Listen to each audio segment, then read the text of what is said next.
नमस्कार, मैं कुलदीप कुमार और आप देख रहे हैं हमारी खास पेशकश महामुकाबला। महामुकाबला में आज आगे बढ़ने से पहले एक ऐसे खिलाड़ी की मैं बात करना चाहूंगा जिसने अपने जिद, जुनून और साहस के आगे पूरी दुनिया को नतमस्तक कर दिया है। जी हाँ, एक ऐसा खिलाड़ी जब क्रिकेट खेलने के लिए मैदान पर आया था तो सब ये कह रहे थे कि ये खिलाड़ी लंबा नहीं जा पाएगा, लेकिन रन बनाने की भूख, पिच पर अपना समय बिताना, हर तरफ के जितने भी रिकॉर्ड अपने नाम करना, उस खिलाड़ी ने दिखाया कि मैं वो हर रिकॉर्ड तोड़ूंगा जो आज तक कयास लगाए जा रहे थे कि ये रिकॉर्ड बने हैं, ये रिकॉर्ड कभी नहीं टूटेंगे। अपनी जिद के आगे उन रिकॉर्ड को काफ़ी बोना साबित किया है। जी हाँ, मैं बात कर रहा हूँ भारत के ऐसे ही एक खिलाड़ी की जिसका आज जन्मदिन है और वो आज 35 साल के हुए। कौन है वो खिलाड़ी, इस रिपोर्ट में देखिए।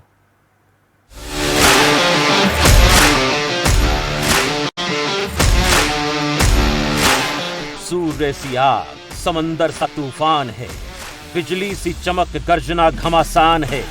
125 करोड़ का दुलारा हमारी जान है, फौलाद से पक्के इरादे तो हिंद की शान है। 5 नवंबर 1988 का वो दिन, जब जन्मा भारतीय क्रिकेट का वो सितारा जिसने क्रिकेट जगत को अपने आगे नतमस्तक कर दिया। क्रिकेट का हर वो रिकॉर्ड जो कभी टूटना ही नहीं था, इस खिलाड़ी ने हर उस रिकॉर्ड को तोड़ा। मैदान पर जब ये आता है तो पूरा मैदान कोहली कोहली से गूंज उठता है। जब टीम मुसीबत में हो, मैदान पर विरोधी को आंख दिखानी हो, या फिर मैदान पर खेल भावना का परिचय देना हो, या टीम का उत्साह बढ़ाना हो, हर जगह बस एक ही नाम आता है। फैन फॉलोइंग इतनी कि जब ईडन के मैदान पर टीम इंडिया उतरेगी तो हर जगह एक ही चेहरा नजर आएगा, और वो चेहरा होगा हमारे सबसे बड़े run chase master Virat Kohli का। Happy birthday mister run chase master Virat Kohli.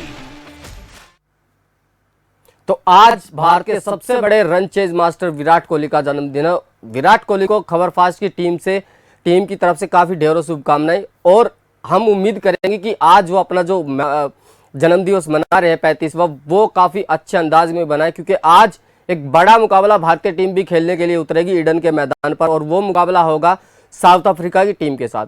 अगर मैं बात करूं साउथ अफ्रीका और भारतीय टीम की, तो आज दोनों ही पॉइंट टेबल की जो टीमें हैं, एक पहले और दूसरे नंबर के, पहले नंबर पर भारत है तो दूसरे नंबर पर साउथ अफ्रीका की टीम है। तो अब मुकाबला काफी बड़ा होना है, और इस बड़े मुकाबले के लिए आज से बेहतर कोई भी समय नहीं हो सकता विराट कोहली के लिए, क्योंकि आज अपना जन्मदिन मना रहे हैं और भारतीय टीम चाहेगी कि उनके लिए ये मैच जीते और उनको जन्मदिन का एक अच्छा तोहफा उनको दिया जाए। दूसरी तरफ अगर मैं बात करता हूँ इस वर्ल्ड कप की, तो वर्ल्ड कप में अब तक का सफर जो रहा है दोनों ही टीमों का, भारत 7 मुकाबले खेले हैं भारत ने, और 7 मुकाबलों में एक अच्छी जीत दर्ज की है। वहीं अगर मैं साउथ अफ्रीका की बात करता हूं तो साउथ अफ्रीका ने पिछले 7 मुकाबलों में 6 जीत दर्ज के साथ एक हार का भी सामना करना पड़ा है। साउथ अफ्रीका को एक बड़ी हार इस टूर्नामेंट में मिली है, बड़ी हार कहें या बड़ा उलटफेर कहें, क्योंकि नीदरलैंड की टीम ने साउथ अफ्रीका की टीम को उस हार का स्वाद चखाया था। उधर भारतीय टीम अब तक अविजित है, इस अजय है इस वर्ल्ड कप के जो टूर्नामेंट है उसके अंदर। तो आज क्या भारत का अजय रथ साउथ अफ्रीका रोक पाएगा, या फिर भारत एक बार फिर से, क्योंकि अगर मैं पिछले 2 वर्ल्ड कप की बात करता हूं, 2015 और 19 का जो वर्ल्ड कप खेला गया था, वहां पे भारतीय टीम ने जीत दर्ज की थी साउथ अफ्रीका के खिलाफ, और दोनों ही मैचों में एक बड़ी जीत के साथ भारत ने वो मुकाबले जीते थे। एक मुकाबले में 130 रन, तो दूसरे मुकाबले में 6 विकेट से भारत ने वो मुकाबले अपने नाम किए थे। तो आज भारत उसी लय को बरकरार रखते हुए आज मैदान पर उतरेगा। दूसरी तरफ साउथ अफ्रीका की अगर मैं बात करता हूं तो साउथ अफ्रीका पिछला मुकाबला काफी बड़े अंतर से जीतकर आया है। भारत ने भी पिछला मुकाबला काफी बड़े अंतर से जीता और श्रीलंका को 302 रन से हराया था, जो इस वर्ल्ड कप का अब तक का दूसरा सबसे बड़ा, एक रन के हिसाब से कहे तो सबसे बड़ी जीत है। तो ऐसे में दोनों ही टीमों के पास गेंदबाजी अच्छी है, बल्लेबाजी अच्छी है, फील्डिंग अच्छी है, तो देखना यह होगा कि कौन सी टीम आज किस पर भारी पड़ेगी। उधर अगर मैं ईडन के मैदान की अगर मैं बात करता हूं तो ईडन का मैदान बल्लेबाजी के लिए काफी अच्छा माना जाता है। दूसरी तरफ यहाँ गेंदबाज जो है, शुरुआती तेज गेंदबाज है, उनको भी काफी मदद मिलती है, लेकिन दूसरी पारी जब आगे आगे जैसे जैसे खेल बढ़ता है तो उसके बाद कुछ स्पिनर्स को भी इसमें मदद मिलने लग जाती है। तो ऐसे में भारतीय तेज गेंदबाज अगर जैसा पिछले मुकाबले में हमने देखा था, प्रदर्शन किया था भारतीय तेज गेंदबाजों ने, अगर अपनी लय बरकरार रखने में कामयाब रहते हैं तो फिर बबूमा एंड कंपनी के लिए ये मुकाबला जीतना काफ़ी महंगा, या ये कहे कि काफ़ी उनके लिए एक बड़ी चुनौती साबित होने वाली है। उधर अगर मैं बात करता हूँ इंडियन टीम की, तो इंडिया टीम भी चाहेगा कि जो साउथ अफ्रीका का जो बॉलिंग अटैक है, खासकर यानसन काफ़ी अच्छी लय में दिख रहे हैं, क्योंकि अब तक अगर मैं इस वर्ल्ड कप की बात करूं तो सबसे ज़्यादा पावर प्ले में विकेट जो निकाली है वो यानसन के नाम है। उन्होंने अब तक इस वर्ल्ड कप में पहले 10 ओवर के अंदर 10 से 11 विकेट के 10 से ज़्यादा विकेटें वो अपने नाम कर चुके हैं। तो ऐसे में रोहित शर्मा जब बल्लेबाजी के लिए आएंगे तो उनको खासकर सतर्क रहना होगा यानसन की गेंदबाजी से। दूसरी तरफ उनके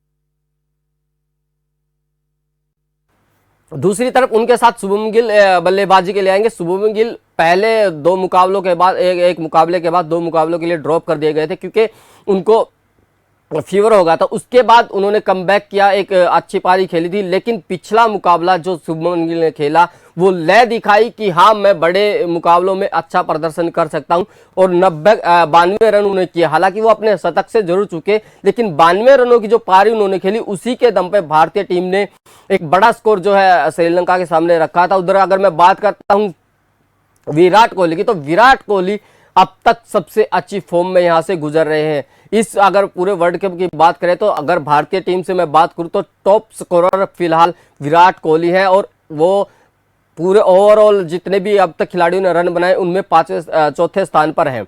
उधर अगर बात करता हूं फिर मैं श्रेयस अय्यर की, श्रेयस अय्यर को अब तक वर्ल्ड कप में ये लग रहा था कि अब तक श्रेयस अय्यर काफी अच्छा नहीं खेल पा रहे थे, लेकिन जिस तरह की पिछले मैच में उन्होंने पारी खेली और दिखाया कि मैं भी रन कर सकता हूं, अगर मुझे थोड़ी सी देर पिच पे बाउंसर ना मिले, उसके बाद अगर मैं बल्लेबाजी करता हूं तो फिर मैं किसी भी गेंदबाजों का सामना कर सकता हूं। अब देखना यह होगा कि साउथ अफ्रीका की टीम जो है किस रणनीति के साथ उतरेगी और भारतीय टीम किस रणनीति के साथ उतरेगी, क्योंकि 1:30 बजे इस मुकाबले का टॉस होगा और उसके बाद पता चलेगा कि कौन सी टीम पहले बल्लेबाजी करती है। बल्लेबाजी पहले करना भी एक इस वर्ल्ड कप का एक साउथ अफ्रीका के लिहाज से बहुत महत्वपूर्ण है, क्योंकि अब तक साउथ अफ्रीका ने पहले बल्लेबाजी करते हुए 300 प्लस का स्कोर हर मैच में उन्होंने खड़ा किया है। उधर भारत की अगर मैं बात करता हूं तो भारत ने इस वर्ल्ड कप में एक मुकाबले को छोड़ दे तो बाकी के 5 बचे मुकाबलों में रन चेज किया है। तो रन चेज में भारत अव्वल है। तो वहीं अगर मैं बात करूं शुरुआती पहले बल्लेबाजी करने में तो साउथ अफ्रीका अब तक अव्वल रही है। तो अब देखना यह होगा कि भारत का पलड़ा भारी रहेगा या फिर साउथ अफ्रीका का भारी रहेगा। दूसरी तरफ भारत के पास अब मौका यह भी होगा, क्योंकि पिछले मुकाबले में 350 प्लस स्कोर कर आई है भारतीय टीम। तो अब एक जो ये माइंड सेट था कि सभी भारतीयों का या सभी जितने क्रिकेट के ज्ञाता है उन्होंने ये लगता था कि भारतीय टीम सिर्फ चेज अच्छा कर रही है, लेकिन जिस दिन पहले बल्लेबाजी का मौका आएगा तो उस दिन भारतीय टीम कितना स्कोर करेगी। तो वो पिछले मैच में भारतीय टीम ने दिखा दिया है कि हम पहले भी बल्लेबाजी कर सकते हैं और एक अच्छा टोटल खड़ा कर सकते हैं।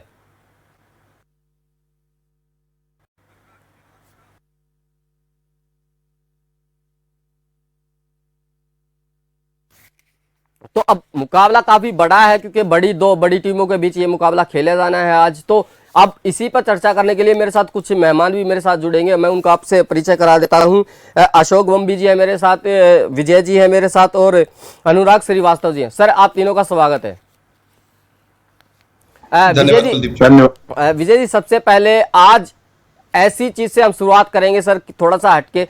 विराट कोहली 35 साल के हो गए सर, कैरियर जैसा रहा है सबने देखा। सर सबसे पहले मैं आप तीनों से दो शब्द उनके लिए चाहूंगा सर।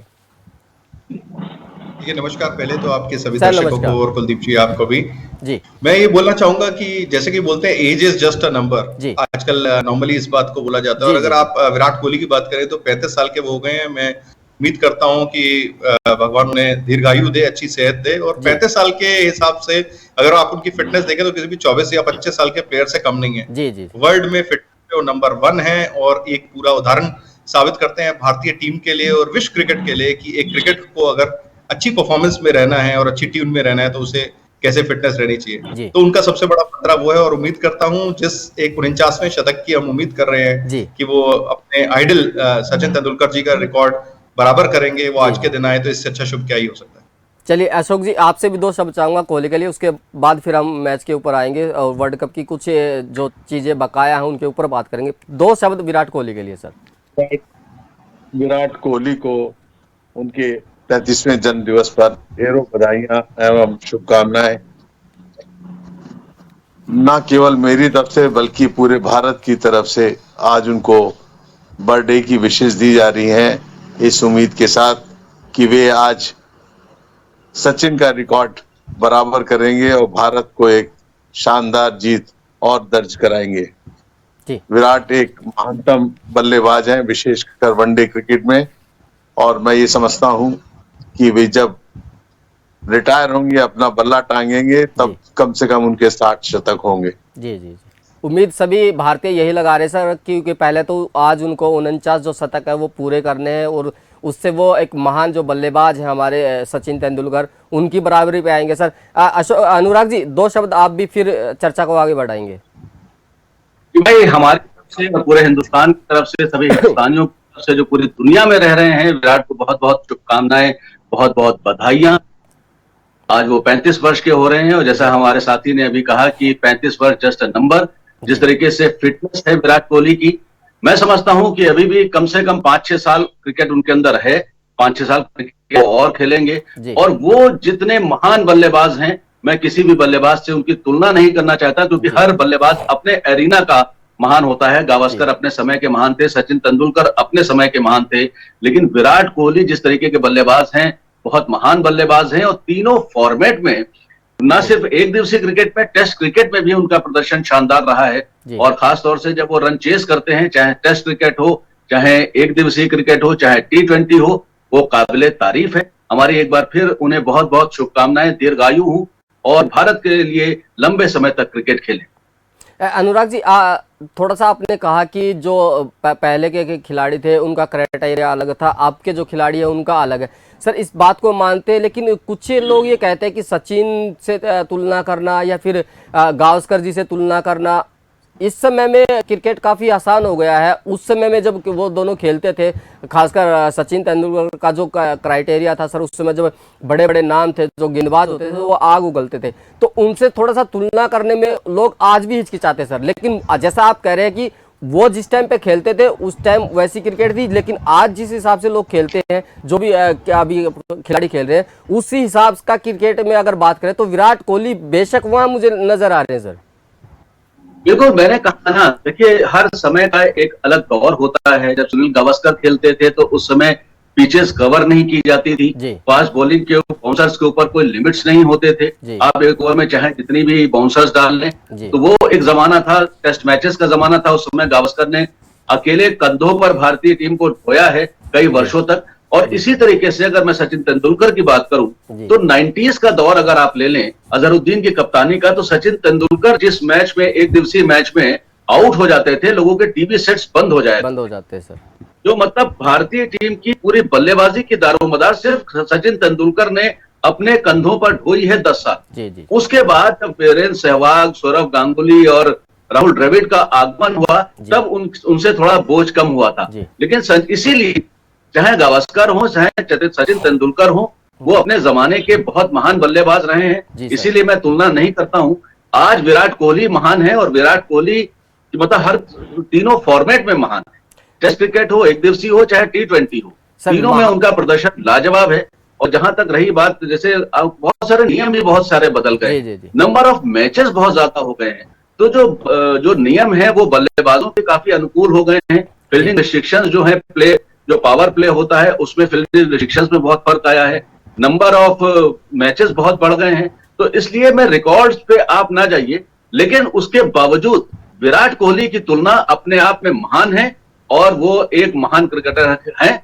और ऐसा ही होता है, जब सचिन तेंदुलकर खेल रहे थे तो लगता था कि दूसरा सचिन तेंदुलकर पैदा नहीं होगा, लेकिन सचिन तेंदुलकर ने खुद कहा था कि इस विराट को देखिए, ये कल का सचिन तेंदुलकर बनेगा। तो ऐसे ही भारत की जन्मभूमि है, भारत माता ऐसे लोगों को जन्म देती रहेगी। एक से सचिन तेंदुलकर, सुनील गावस्कर और विराट कोहली निकलते रहेंगे। रोहित शर्मा के अभी कोई जवाब नहीं है, लाजवाब बल्लेबाज।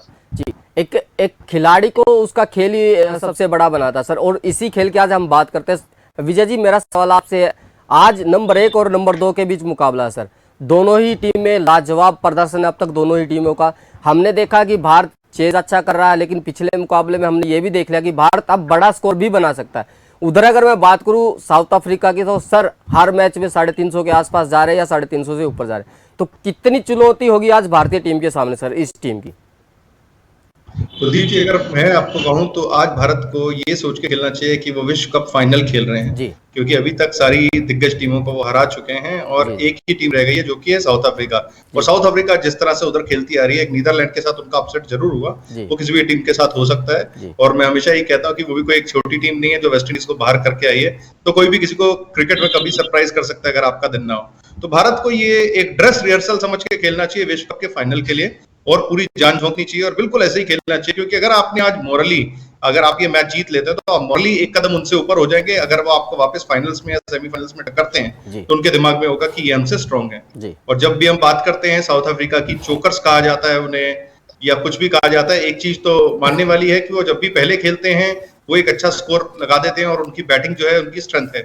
बॉलिंग भी उनकी खराब नहीं है, जैसे आपने बात की जेनिसन और बाकी सारे बॉलर्स की, बट बैटिंग जो है इस टाइम उनके पास बहुत डीप है। क्लासन आते हैं, जेनिसन आते हैं, पीछे मिलर आते हैं, सारे के सारे प्लेयर जो है फॉर्म में चल रहे हैं। ऊपर क्विंटन डिकॉक 4 शतक मार चुके हैं। तो भारत को चाहिए आज की जो स्ट्रेटेजी है कि भारत अगर टॉस जीतता है पहले बैटिंग करे, एक स्कोर लगाए और साउथ अफ्रीका को कोशिश करे कि वो उन्हें चेज करें और प्रेशर में। अशोक जी, जैसा विजय जी ने कहा कि प्रेशर देना बहुत जरूरी है क्योंकि एक बड़ा मुकाबला सर, और सेमीफाइनल या फाइनल की तरह हमें खेलना पड़ेगा सर। हो सकता है कि फाइनल में आपको यही टीम, इसी टीम का सामना करना पड़े। तो आप कैसे देखते हैं इस मुकाबले को? क्योंकि साउथ अफ्रीका कागज में भी और आंकड़ों में भी दोनों तरफ से इस समय इंडिया से थोड़ा सा बेहतर लग रहा है सर। नहीं, इंडिया से बेहतर नहीं है।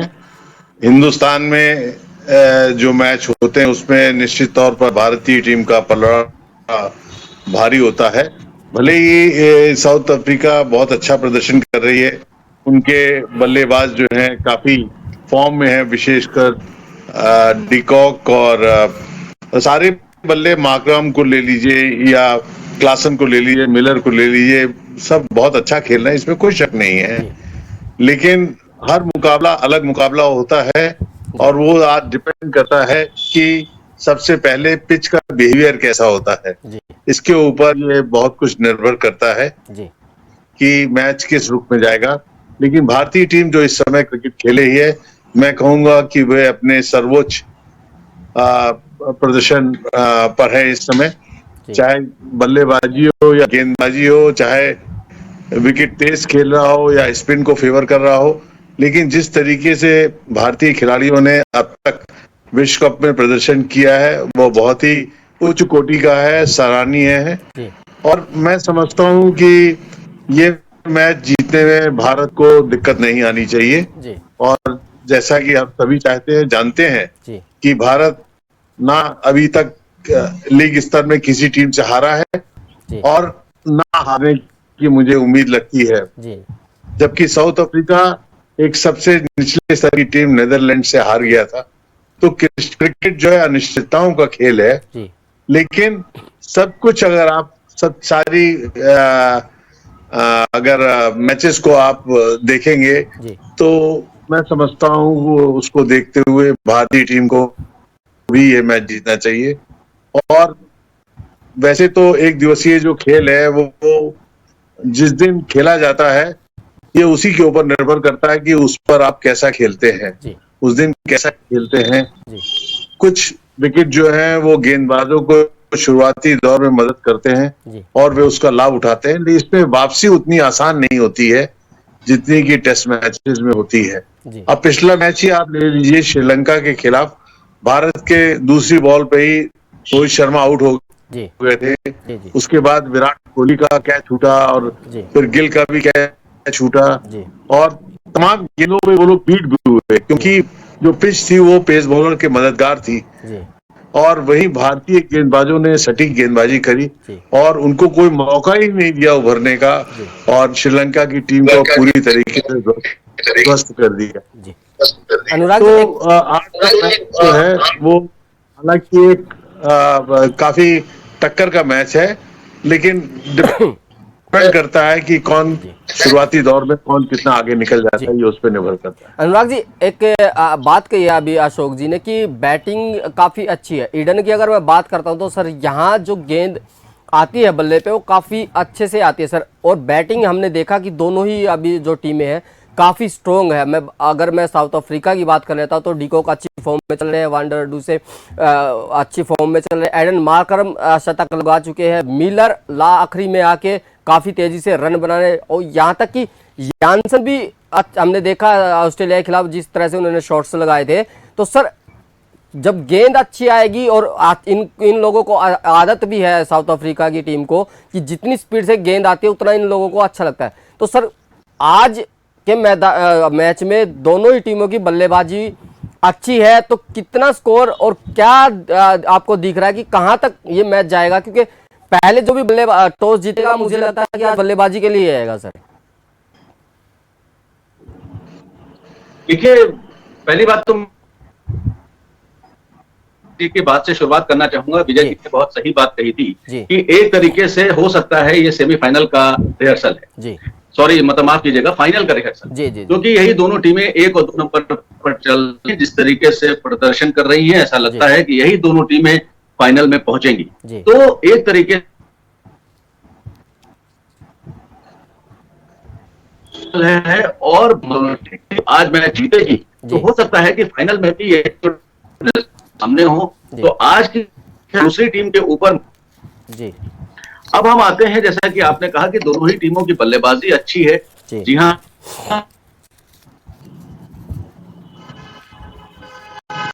दक्षिण अफ्रीका क्लासेन है और उसके अलावा डेविड मिलर करके आए हैं, तो मार्करम भी अच्छी बल्लेबाजी कर रहे हैं जी। तो बल्लेबाजी निश्चित तौर से उनकी अच्छी है, लेकिन अगर हम भारतीय गेंदबाजी की तरफ नजर डालते हैं तो मुझे लगता है कि भारतीय गेंदबाजी इस समय अपनी चरम पर है जी। भारतीय इतिहास में इतना अच्छा अटैक या टोटल जो बॉलिंग लाइनअप है इतना अच्छा अभी तक भारतीय इतिहास में कभी नहीं देखा गया जी। 3 फास्ट बॉलर्स आपके इस तरीके से जो आग उगल रहे हैं जी। वो तो वही जमाना याद दिला देता है, या तो वो वेस्ट इंडीज के मेलकम मार्शल, एंडी रॉबर्ट्स और होल्डिंग वाला जमाना रहा हो, या फिर अगर आप आ जाइए पाकिस्तान को जो अटैक हुआ करता था वसीम अकरम, वकार यूनुस और शोएब अख्तर वाला, तो उसी तरीके से आज पूरी दुनिया में सबसे अच्छा फास्ट बॉलिंग अटैक जो है वो भारतीय टीम के पास है, और तीनों गेंदबाज शानदार प्रदर्शन कर रहे हैं। फिर हम आते हैं फास्ट बॉलिंग के अलावा साथ ही साथ हमारे दोनों स्पिनर काबिले तारीफ गेंदबाजी कर रहे हैं। कुलदीप यादव की जितनी भी तारीफ करें उतनी कम है, भले ही उन्हें विकेट अभी तक इस प्रतियोगिता में बहुत ज्यादा नहीं मिले हैं, लेकिन मध्य इनिंग में आकर मतलब इनिंग के बीच में आकर जो अगर कोई गेंदबाज विकेट निकालता है तो वो बहुत ज्यादा महत्वपूर्ण हो जाता है जी। क्योंकि वो एक इनिंग की एक स्टेज ऐसी होती है कि उस समय बल्लेबाज बहुत ज्यादा मारने के लिए नहीं जाता है, औसत के लिए बहुत ज्यादा नहीं जाता है, सोचता अगर किसी टीम के 2 बल्लेबाज पहले आउट हो चुके होते हैं तो जो मध्यक्रम के बल्लेबाज होते हैं उनका काम होता है क्रीज पर रुके रहना, खेलते रहना, और भले ही औसत 4-5 का भी हो तब खेलते रहना, और आगे जाके वो सोचते हैं कि आखिरी के ओवर्स में जब 10 ओवर या 12 ओवर बचेंगे तब हम एक्सेलरेट करते हैं। तो वहां पर बल्लेबाजों का विकेट लेना बहुत महत्वपूर्ण होता है, और वहां पर विकेट तभी मिलता है जब गेंदबाजी से विकेट मिलता है, बल्लेबाज गलती नहीं करता है, गेंद से आउट होता है।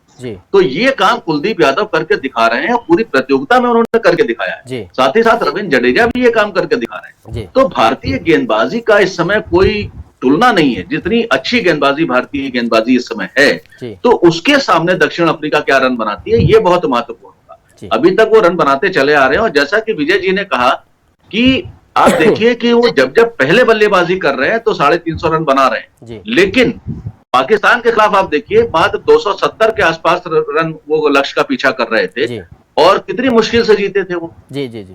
तो अगर भारतीय टीम पहले बल्लेबाजी करेगी और दक्षिण अफ्रीका से चेस कराएगी तो मैं समझता हूं बेहतर रहेगा। भारतीय टीम अगर 300 और 325 के आसपास भी रन बनाती है तो भारतीय पलड़ा भारी रहेगा।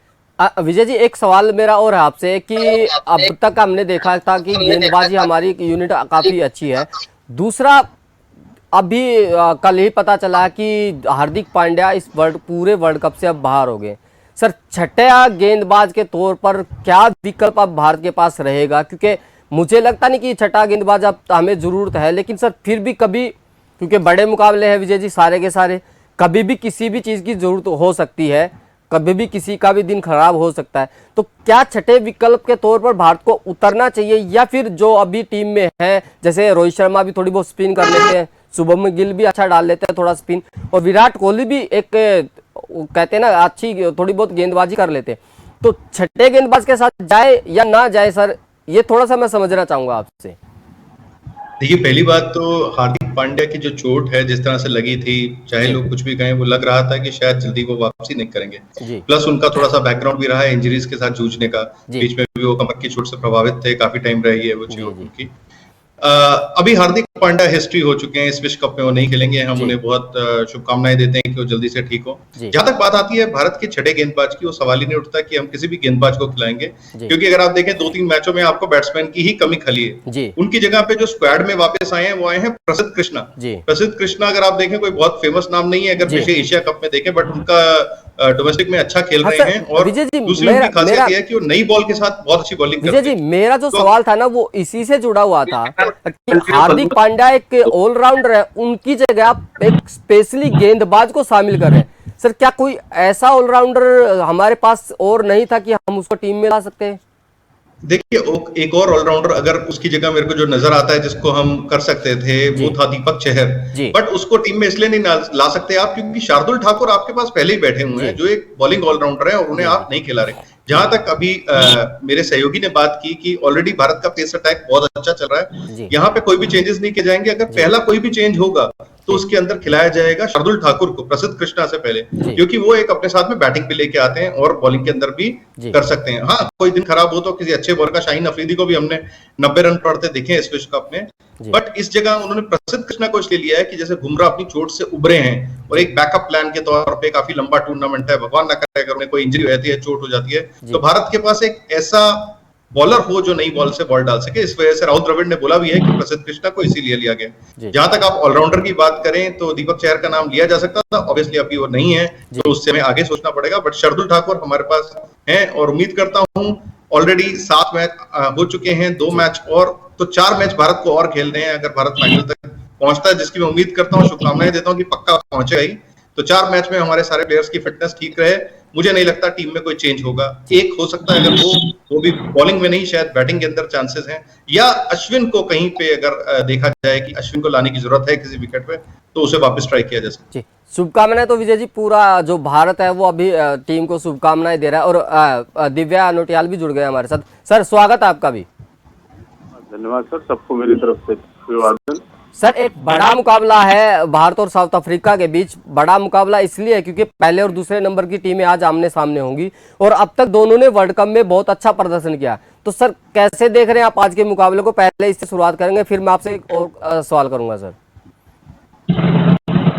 मुकाबला बहुत महत्वपूर्ण है जी। इंडिया आगे जिस तरीके से बढ़ रही है, नंबर 1 पे रहने की पूरी चेष्टा करेंगी, जिससे कि नंबर 4 की जो भी टीम आती है उससे उसको बेहतर तरीके से इस मैच को खेला जाए। और आज का मैच तो बहुत महत्वपूर्ण है, विराट कोहली का जन्मदिन है, उसको बहुत बहुत शुभकामनाएं हमारी तरफ से, उत्तराखंड क्रिकेट एसोसिएशन की तरफ से, आप सबकी तरफ से, कि आज वो कुछ करेंगे। आज 70,000 दर्शकों के बीच में अपना उस सचिन के रिकॉर्ड की बराबरी के आगे लक्ष्य की तरफ वो आगे बढ़ेंगे और भारत जीतेगा। जिस तरीके की टीम भारत की है, वो उस तरीके सभी जो भी पैनल पे बैठे थे वो सही बोल रहे थे। जिस तरीके की भारत की इस वक्त टीम खेल रही है, उससे लगता है कि भारत फाइनल खेलेगा। और अब क्रिकेट 50 ओवर का नहीं रह गया, अब क्रिकेट 52-53 ओवर का हो गया, और क्रिकेट क्रिकेट ने 2 स्वरूप ले लिया। अब एक, दोनों तरफ से नई बॉल होने की वजह से हमेशा बॉल नया ही रहता है। अब रिवर्स स्विंग का काम खत्म हो गया, जो पहले रिवर्स स्विंग फास्ट बॉलर के लिए रिवर्स स्विंग का काम होता था। जब दोनों तरफ से नई बॉलें हैं, 25-25 ओवर बॉल फेंक रहे हैं, तो वही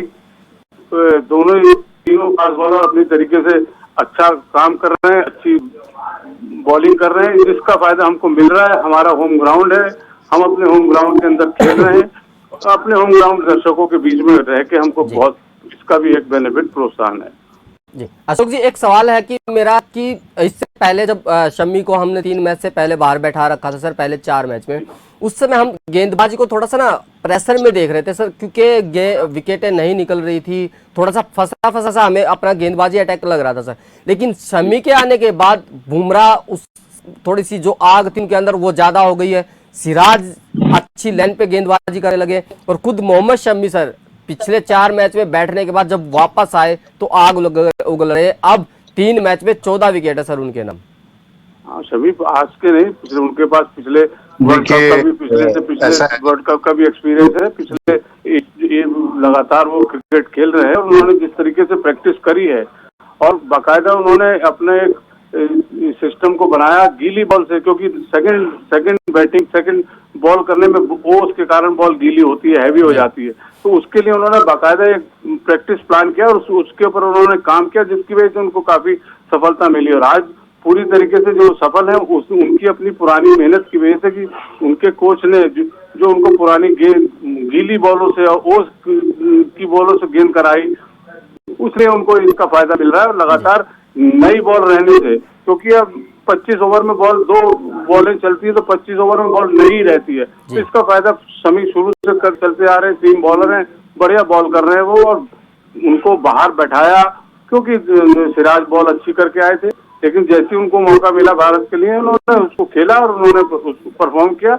और आज वो नंबर टॉप पर है, और आज के मैच और आने वाले मैचों में भी वो अपना बेहतर प्रदर्शन करेंगे।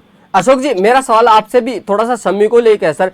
शम्मी का मैं एक इंटरव्यू सुन रहा था सर, उन्होंने ये कहा था कि उनसे पूछा गया था कि आपने अपने आप को कैसे बैक किया, आप कैसे प्रैक्टिस करते थे, तो उन्होंने बड़ी शांति से एक जवाब दिया कि मैंने अपने आप को बैक नहीं किया, मैंने निरंतर अपनी जो प्रैक्टिस है वो की है। मैं हर समय गेंद जो नेट है उसमें गेंदबाजी करता हूँ, गीली गेंद, जैसा दिव्या जी ने बताया कि गीली गेंद से भी उन्होंने प्रैक्टिस की है। तो इससे पहले सर जब ये सर थोड़ा सा जब अपना कोरोना देश के अंदर आया था, तो उस 1 महीना पहले उन्होंने अपने घर के अंदर पूरी की पूरी एकेडमी खड़ी कर दी थी सर। तो क्या ये जुनून है उनके अंदर जो इसे वर्ल्ड कप में अब 3 मैच में हमें दिखाई दिया? देखिए, जिस तरीके से शमी आज बॉलिंग कर रहे हैं, वो एक घायल शेर हैं जी, खूंखार हो गए हैं वो जी, इसलिए कि जब को पहले चांस नहीं दिया गया जी, और जब मौका दिया गया जी, तो उन्होंने सारी जो है पूरी कसर निकाल दी उन्होंने जी। मेरा ये मानना है कि जो भारतीय टीम मैनेजमेंट था उसने बहुत बड़ी गलती करी शुरुआती मैचों में, जो शार्दुल ठाकुर जैसे साधारण खिलाड़ी को मौका दिया जी। शार्दुल ठाकुर मेरे हिसाब से 11 में क्या उनका 15 में भी स्थान नहीं बनता है जी। और शायद बंबई के हैं, कप्तान भी बंबई के हैं, चयनकर्ता भी, चेयरमैन जो है वो भी बंबई के हैं जी। तो उन्होंने उनका फेवर किया और उस जैसे साधारण खिलाड़ी को खिलाया जी। बेहतर ये होता कि अश्विन को मौका दिया जाता, तब भी समझ में आता था जी। और जिस तरीके से इन्होंने शमी को नेग्लेक्ट किया, तो निश्चित तौर पर ऊपर से तो नहीं दिखाते हैं, लेकिन अंदर से वो बहुत आहत हुए थे जी। और जो जिस प्रकार से उन्होंने बॉलिंग करी है, अगर आप उसको उठा के देखें तो जो उनका रनअप है और जो उनका एग्रेशन है जी। वो कुछ जरूरत से ज्यादा ही है। लखनऊ में मैं उनको देख रहा था तो उनका रनअप और उनकी जो बॉलिंग स्ट्राइक और जो डिलीवरी करने का तरीका था बहुत ही एग्रेसिव था जी। और उन्होंने जो जिस प्रकार से बॉलिंग करी है, मैं समझता हूँ इतनी खतरनाक बॉलिंग किसी और गेंदबाजों ने नहीं करी है जी। मैं उम्मीद करता हूँ कि वो आगे भी ये अपना क्रम जारी रखेंगे और भारतीय टीम को मैच जिताने में अपना महत्वपूर्ण सहयोग देते रहेंगे। चलिए अशोक जी, मेरा एक सवाल है अनुराग जी से। अनुराग जी, जैसा आपने पहले कहा था, शुरुआत में ही हमने कहा था, एक बड़ी खबर पहले मैं आपको बता देता हूं। इंडिया और साउथ अफ्रीका के बीच आज ईडन के मैदान पर एक मुकाबला, बहुत बड़ा मुकाबला खेला जाएगा। भारत ने यहाँ पे टॉस जीता है और पहले बल्लेबाजी के लिए अब भारत मैदान पर उतरेगा। तो एक बड़ा फैसला भारत का, क्योंकि भारत चाहता कि पहले एक बड़ा स्कोर खड़ा करे और उसके बाद रन चेज के लिए साउथ अफ्रीका की टीम को बुलाए। तो जैसा हम उम्मीद कर रहे थे कि टॉस जीतने वाली टीम यहाँ पहले बल्लेबाजी करेगी, क्योंकि गेंद अच्छा आएगा, उसके बाद रात में थोड़ा सा ड्यू का भी यहाँ पे फैक्टर रहेगा। तो एक बड़ा फैसला यहाँ पर भारतीय कप्तान रोहित शर्मा द्वारा। अनुराग जी, एक बड़ा फैसला, जैसा आप पहले कह रहे थे कि अगर भारत टॉस जीते तो उनको पहले बल्लेबाजी करनी चाहिए, क्योंकि हमने दो मुकाबलों में देखा है, साउथ अफ्रीका दोनों मुकाबलों में चेस करने के लिए गया था तो दोनों ही मुकाबले, एक में हारा था, दूसरा पाकिस्तान के खिलाफ मात्र 1 विकेट से जीता था। तो सर, किस तरह से देख रहे हैं आप इस फैसले को?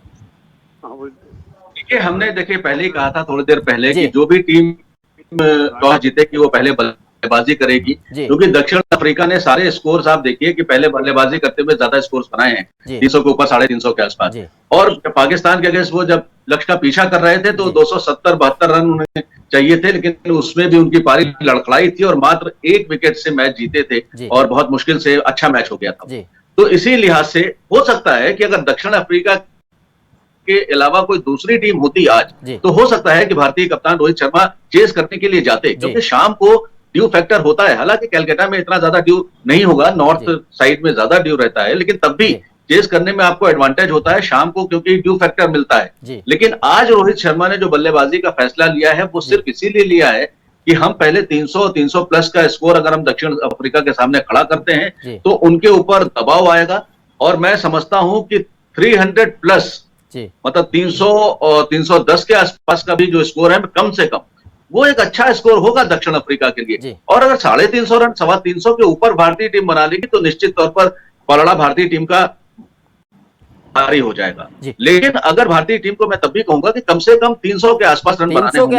दक्षिण अफ्रीका की जैसी बल्लेबाजी है, विजय जी, एक गेंदबाजी क्योंकि अच्छी है, इस वजह से हम समझते हैं कि टॉस जीतना भारत के लिए बहुत अच्छा है। जी विजय जी, जैसा अनुमान लगाया जा रहा था कि पहले टॉस जीतने वाला यहाँ पर बल्लेबाजी के लिए उतरेगा, भारत ने टॉस जीता है और रोहित शर्मा ने पहले अब बल्लेबाजी के लिए फैसला किया। सर, बड़ा फैसला है क्योंकि अच्छा ग्राउंड है, अच्छी यहाँ पर गेंदबाजी होती है, गेंद बल्ले पर आती है, रन बनेंगे माफ कीजिएगा, रन बनेंगे तो कहां तक आप स्कोर देख रहे हैं? क्योंकि अनुराग जी कह रहे हैं कि 300 प्लस भारत को बनाने पड़ेंगे। सर बिल्कुल अनुराग जी बिल्कुल ठीक कह रहे हैं। इनफैक्ट मैं तो मानता हूं जिस तरह का साउथ अफ्रीका का बैटिंग लाइनअप है उसके हिसाब से इंडिया को 350 कम से कम टारगेट करना चाहिए।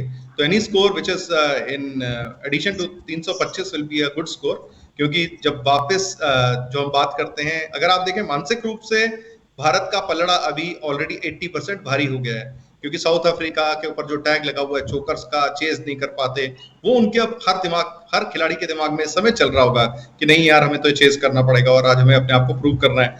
और जो पुराने मैच में भी उन्होंने चेज किया तो बहुत मुश्किल से, इनफैक्ट वो चेज उनकी मैं कहूंगा कि मेहनत से वो कम जीते, पाकिस्तान की कुछ गलत डिसीजंस की वजह से उन्हें चांस मिला और वो केशव महाराज एंड में ले गए, जबकि उसामा मीर वो बहुत अच्छी बॉलिंग कर रहे थे, उन्हें हटा के नवाज को लगा दिया बाबर ने, जो कि एक बहुत बड़ा गलत डिसीजन था, जिसकी वजह से आज पाकिस्तान ऑलमोस्ट सेमीफाइनल से बाहर बैठी है। बहुत कम चांसेस हैं, अभी भी आ सकती है, बट अगर वो मैच को जीती होती तो आज सीन कुछ और होता। बट 325 से 350 का मैं स्कोर देखता हूँ, भारत ट्राई करेगा। और अगर आप ईडन के अंदर देखें तो 325-350 का जो स्कोर होता है बहुत विशाल होता है करना। और अंडरलाइट भारत जिस तरह से बॉलिंग कर रहा है, जिस तरह से इंग्लैंड के खिलाफ किया, जिस तरह से श्रीलंका के खिलाफ किया, यह सब उनके भी दिमाग में चल रहा होगा जो बैट्समैन बैटिंग करने उतरेंगे चेस करते हुए। सर अशोक जी, एक सवाल आपसे भी है कि अब भारतीय जो फैंस है उनको ज्यादा देर के लिए विराट कोहली के शतक का इंतजार नहीं करना पड़ेगा सर, क्योंकि पहले बल्लेबाजी के लिए अब उतरेगी भारतीय टीम, तो फैसला अच्छा है। कैसे देख रहे हैं आप इस फैसले को?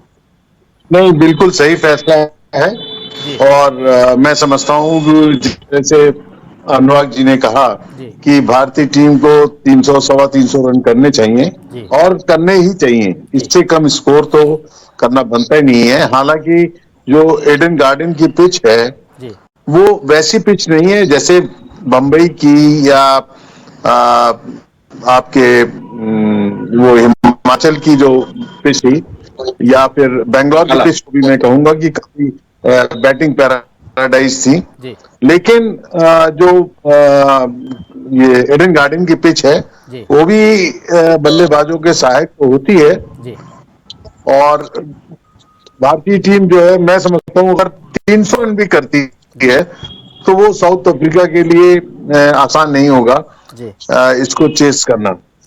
मैं यहाँ पर एक बात कहना चाहूंगा कि मैं सन 1975 से जब से वर्ल्ड कप स्टार्ट हुआ था तब से ये वर्ल्ड कप देख रहा हूं और भारतीय टीम ने 1983 में जीता, 2011 में जीता और आज जो भारतीय टीम खेल रही है इतनी अच्छी और परिपक्व टीम मैंने पहले नहीं देखी। 1 नंबर से लेके 11 नंबर तक जो भी खिलाड़ी खेल रहे हैं वे अपना रोल जो है बहुत अच्छी तरीके से निभा रहे हैं और अपने आप बहुत अच्छा खेल रहे हैं। तो इस प्रकार से मुझे पूरी उम्मीद है कि भारत जो है ये को न केवल ये मैच बल्कि विश्व कप मैच भी जीतना चाहिए जिस तरीके से हमारे खिलाड़ी खेल रहे हैं। जहां तक आज बल्लेबाजी का सवाल है तो आज भी आप देखेंगे कि जो 6 बल्लेबाज हैं भारत के वे अपने अच्छे फॉर्म में चल रहे हैं और सारे तो नहीं रन करते हैं लेकिन मैं उम्मीद करता हूं कि अगर शुरुआती दौर में अगर अच्छी शुरुआत मिलती है हमको तो भारत जो है वो 350 रन तक भी पहुंच सकता है, ऐसा नहीं है। लेकिन अगर कुछ झटके लगते हैं तो फिर आप 300 रन के आसपास का स्कोर समझिए और जो कि जीतने के लिए काफी होगा। दिव्या जी, मेरा एक सवाल आपसे भी है कि टॉस तो खैर हमने जीत लिया है, अब पहले बल्लेबाजी के लिए उतरेंगे।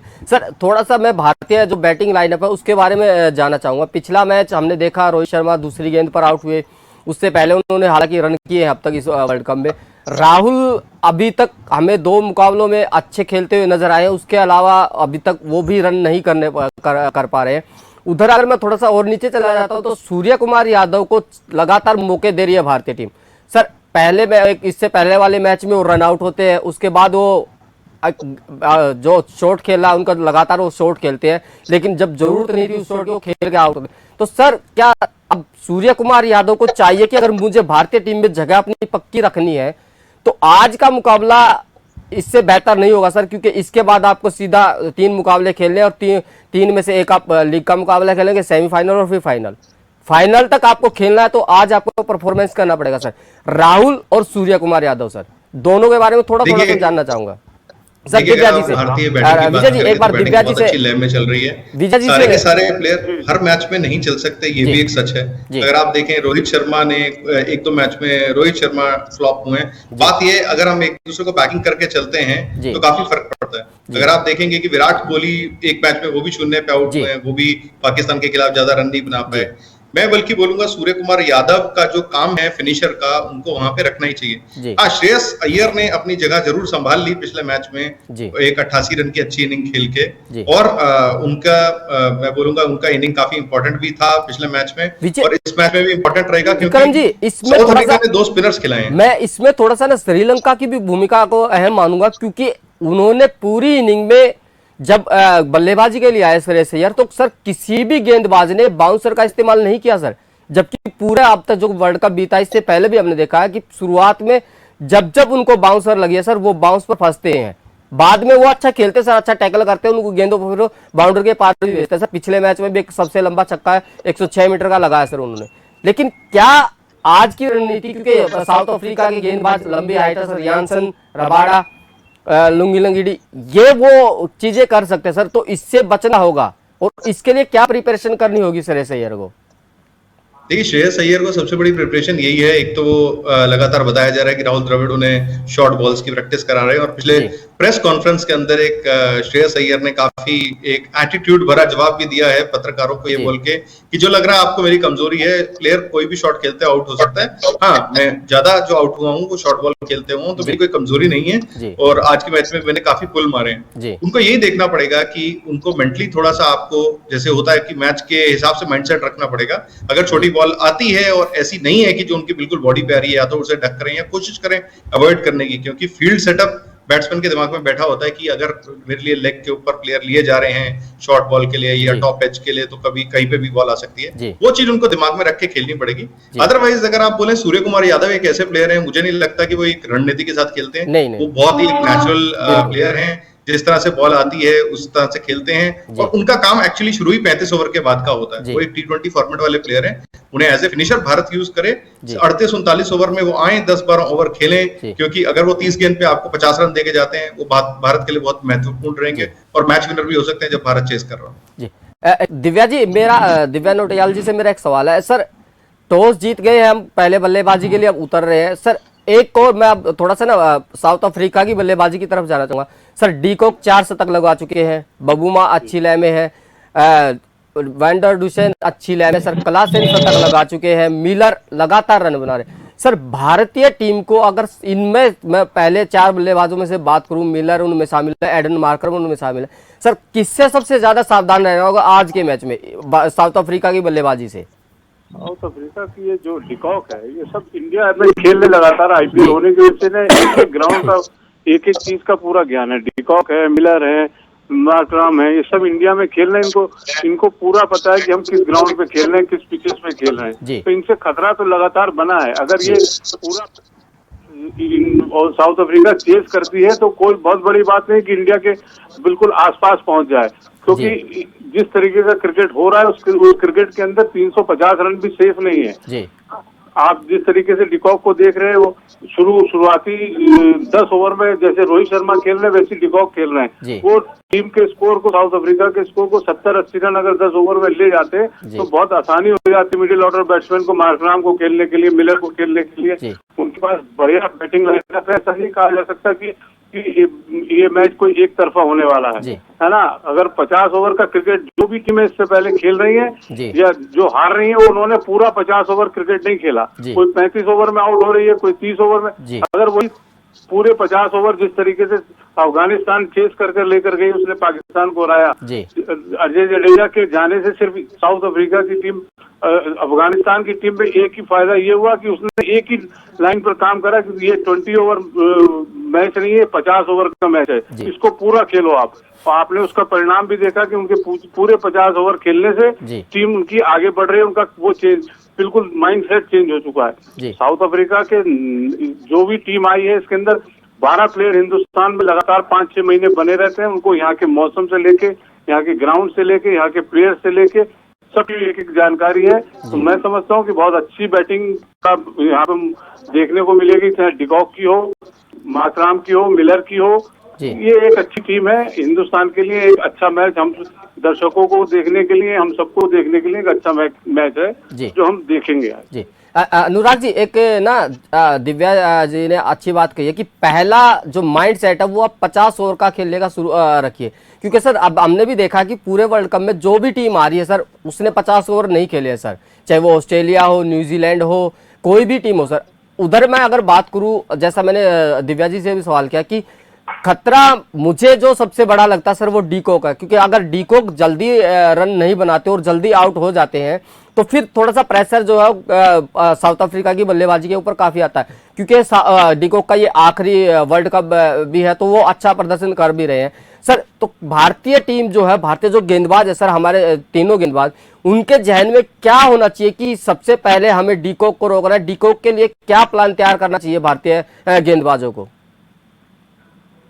देखिए, अगर क्विंटन डिकॉक की आप बात कर रहे हैं जी, तो जिस तरीके का उनका प्रदर्शन रहा है, 4 शतक लगा चुके हैं, वर्ल्ड कप में निहायत बेहतरीन बल्लेबाजी कर रहे हैं। उसके अलावा जो उनके बाकी बल्लेबाज हैं, मार्करम है, यानसन है, वो सब भी बहुत अच्छी बल्लेबाजी कर रहे हैं।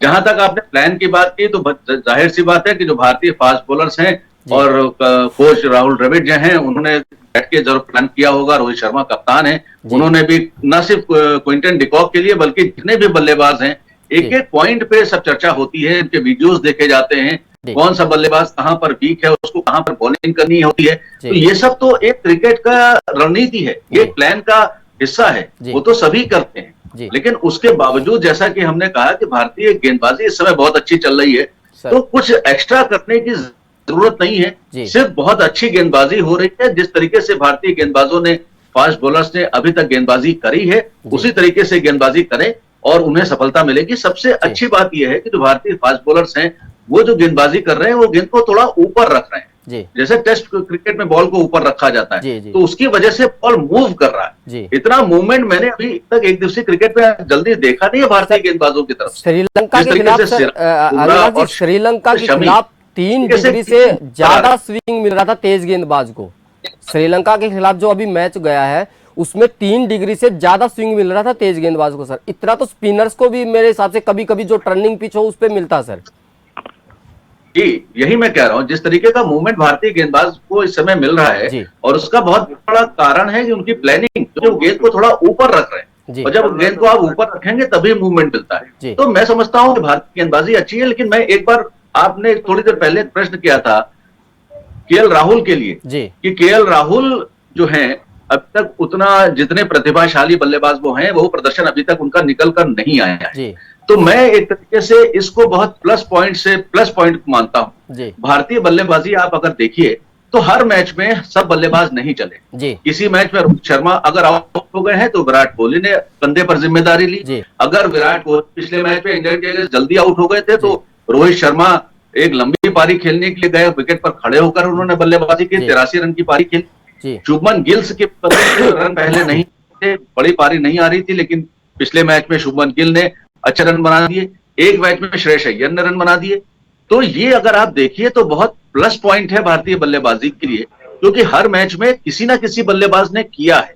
तो सब बल्लेबाज धीरे धीरे फॉर्म पर आ रहे हैं, और केएल राहुल निहायत बेहतरीन बल्लेबाज है, वर्ल्ड क्लास बल्लेबाज है। और मैं समझता हूं कि जो रन की भूख अभी केएल राहुल के पास बाकी है। और मैं एक महत्वपूर्ण बात और जोड़ना चाहूंगा, किसी मैच में जैसे विराट कोहली का शतक रह गया पिछले मैच में, एक मैच में रोहित शर्मा का इंग्लैंड के अगेंस्ट शतक रह गया, तो ये मैं समझता हूं अगर आप इसको पॉजिटिवली देखिए तो बहुत अच्छी बात है। क्योंकि कहीं ना कहीं अगर शतक पूरे होते जाएंगे तो बल्लेबाजों की जो एक भूख होती है वो कम हो जाएगी। तो सेमीफाइनल में पता कि हम धाराशायी हो जाए। तो ये जो है, कुछ बल्लेबाज फेल कर रहे हैं, कुछ बल्लेबाज चल रहे हैं, कुछ की भूख बाकी है, कुछ के शतक पूरे नहीं हो पा रहे हैं। ये बहुत अच्छा है। आप ये देखिए जो बचे हुए जो मैचेस हैं, आज का मैच है, फिर हम जाते हैं सेमीफाइनल और फाइनल के लिए। नीदरलैंड्स का मैच भी है, अपनी जगह है, लेकिन वो उसको मैं इतना ज्यादा महत्व नहीं दे रहा हूं, क्योंकि इसके बाद हमारा सेमीफाइनल और फाइनल है।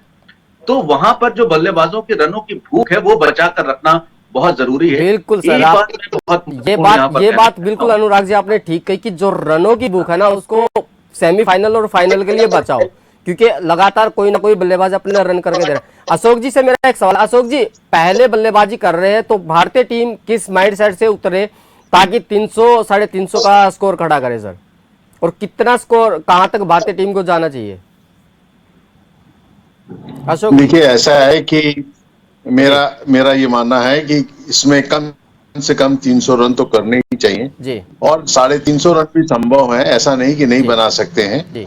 क्योंकि अगर शुरुआती दौर में भारतीय टीम की विकेट नहीं गिरते हैं तो आप निश्चित मान लीजिए कि वो 350 तक का स्कोर पहुंच जाएगा, इसमें कोई शक नहीं है। लेकिन अगर जिस तरीके से लखनऊ में आप देखें तो शुरुआत में ही 3 विकेट जल्दी गिर गए थे, तो हालांकि थोड़ा सा कठिन पिच थी, लेकिन 230 रन का जब उन्होंने बनाया था और जिस प्रकार से भारतीय गेंदबाजों ने गेंदबाजी करी, तो वो पिच के ऊपर बहुत डिपेंड करता है। और आज भी मैं समझता हूँ ये पिच के ऊपर बहुत डिपेंड करता है, क्योंकि दोनों तरफ अच्छे गेंदबाज भी हैं, अच्छे बल्लेबाज भी हैं। लेकिन अगर जिस प्रकार से रोहित शर्मा खेल रहे हैं या गिल खेल रहे हैं या कोहली खेल रहे हैं, अगर हमको शुरुआत में झटके नहीं लगते हैं तो आप ये निश्चित तौर पर जान लिए कि हम 300 तो मिनिमम करेंगे ही करेंगे, और यही स्कोर, जितने कम विकेट गिरेंगे उतना ही ज्यादा लंबा स्कोर होगा। ये भी आप तय समझिए, क्योंकि अगर पिछले बल्लेबाजों की बल्लेबाजी नहीं आती है तो इसका मतलब भारतीय टीम एक विशाल स्कोर खड़ा कर देगी, और जब विशाल स्कोर खड़ा कर देगी तो निश्चित तौर पर आपके दक्षिण अफ्रीका के बल्लेबाज, जो कि इस समय बहुत अच्छा खेल रहे हैं, लेकिन दबाव में आ जाएंगे। दबाव में खेलना उनको भी मालूम है, जब पहले बल्लेबाजी करते थे कि जब बल्ले में बॉल आ रही है तो हर बल्ला वो चलाते चले जा रहे थे और रन निकल रहे थे। लेकिन जब आप कोई रन चेस करते हैं तब आप इतना फ्रीली होके नहीं गिर सकते हैं। आपके दिमाग में रहता है कि आपका विकेट बहुत ही महत्वपूर्ण है, और कहीं आपने एक जल्दबाजी में एक गलत शॉट खेल लिया और आउट हो गए तो आपको सारे क्रिटिसिज्म आपको ही झेलना पड़ेगा। जी जी तो निश्चित तौर पर पहले और दूसरे क्रम में बल्लेबाजी करने में फर्क आता है, जी लेकिन मैं ये उम्मीद करता हूं कि ईडन गार्डन की पिच पर भारतीय बल्लेबाज अच्छी बल्लेबाजी करेंगे और एक विशाल स्कोर खड़ा करेंगे। जी विजय जी, आखिरी सिर्फ 5 सेकंड में मैं आपसे चाहूंगा जीत का प्रेडिक्शन और स्कोर कितना बनाएगी भारतीय टीम? भारतीय टीम का स्कोर रहना चाहिए 335 के करीब, जिसके अंदर भारत जीतेगा ऑब्वियसली। और एक चीज मैं ऐड करना चाहूंगा, आपने 5 सेकंड बोला है जी जी कि पहली बार साउथ अफ्रीका को एक भारतीय क्राउड का एक समंदर का सामना करना पड़ेगा, जो अभी तक उन्होंने किसी भी मैच में नहीं किया। तो 70,000 कलकत्ता के वो दर्शक जो उत्साह से भरे रहते हैं वो शोर मचाएंगे और साउथ अफ्रीका उसमें चेस करेगा, तो साउथ अफ्रीका जीतेगा नहीं, भारत ही जीतेगा। चलिए, अनुराग जी, अशोक जी और विक्रम जी और दिव्या जी, आप चारों का बहुत बहुत शुक्रिया मेरे साथ इस चर्चा में जुड़ने के लिए। तो एक बड़ा कप और बड़ा मुकाबला और एक बड़ा खिलाड़ी आज यहाँ एक बड़ा और बड़ा बनने जा रहा है, क्योंकि मुकाबला साउथ अफ्रीका और इंडिया के बीच में है। पहले और दूसरे नंबर की यहाँ टक्कर है और कप की दावेदारी पेश करने की सबसे बड़ी चुनौती है। और दूसरी वहीं अगर मैं बात करूं विराट कोहली की, विराट कोहली आज अपना 49वां शतक लगाने के कगार पर खड़े हैं और 70,000 दर्शकों के बीच जब आज विराट कोहली उतरेंगे तो उनके माइंड में कहीं ना कहीं ये होगी कि जो पिछले 2 मुकाबले में वो नहीं कर पाए, आज वो इस मैदान पर करे। और क्राउड जो है, जैसा विजय जी ने कहा कि क्राउड सबसे बड़ा फैक्टर हो सकता है आज के मुकाबले में, क्योंकि साउथ अफ्रीका को 2 चुनौतियों का सामना करना, एक तो भारतीय गेंदबाजी का, भारतीय बल्लेबाजी का, और तीसरा क्राउड का। तो अब देखना ये होगा कि कौन यहाँ पर बाजी मारेगा और कौन अपना जो मुकाबला है आगे लेके जाएगा। इस तमाम अपडेट के लिए आप हमारे साथ बने रहिए। अभी के लिए इतना ही, नमस्कार।